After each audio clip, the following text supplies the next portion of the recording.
fraude fiscale. Ah, les tribunaux et les condamnations. C'est pas un début de polar dont je vais vous parler, mais bien de ce qui est arrivé à la dessinatrice du manga des carnets des apothicaires, Neko Kurage, en juillet 2024, donc ça date quand même. Et c'est totalement ma technique d'accroche pour vous en parler de ce banger.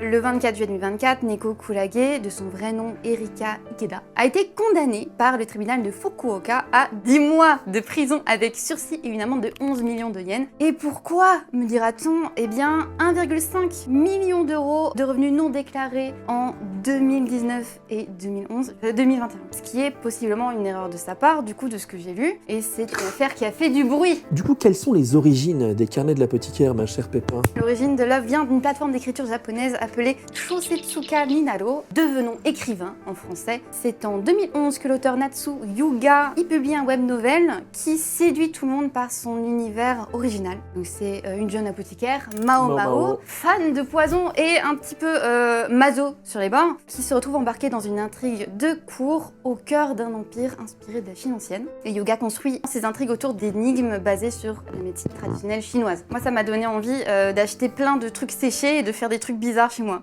Et donc en 2014, le roman devient un light novel illustré, puis commence du coup à se faire remarquer au-delà du cercle des lecteurs d'internet. Si vous appréciez le carnet d'apothicaire, vous avez dû vous rendre compte qu'il existe 2 adaptations manga. La plus connue est illustrée par Neko Kurage, avec un scénario adapté par Itsuki Nanao. Et donc il existe l'autre version, carnet d'apothicaire Enquête à la cour, dessinée par Minoji Kurata. Il offre une adaptation plus fidèle au light novel, avec un rythme généralement plus soutenu. Et lui, il a été publié par Manabooks en 2023. Et donc c'est en octobre 2023 que sort l'animé et qui provoque une explosion encore plus immense. Visuellement, c'est très beau, narrativement, c'est bien écrit. Toujours en fait à la fin de chaque épisode, en fait on est hype pour la suite. Ça ne se finit jamais. On veut voir la suite. Et la saison 2 n'a pas tardé. Elle a été diffusée en 2025, preuve que ça marche très très bien. Abonne-toi, lâche ton like, sois sympa, tu veux choisir qui on invite ou de quoi on parle? Fais-nous en part dans les commentaires.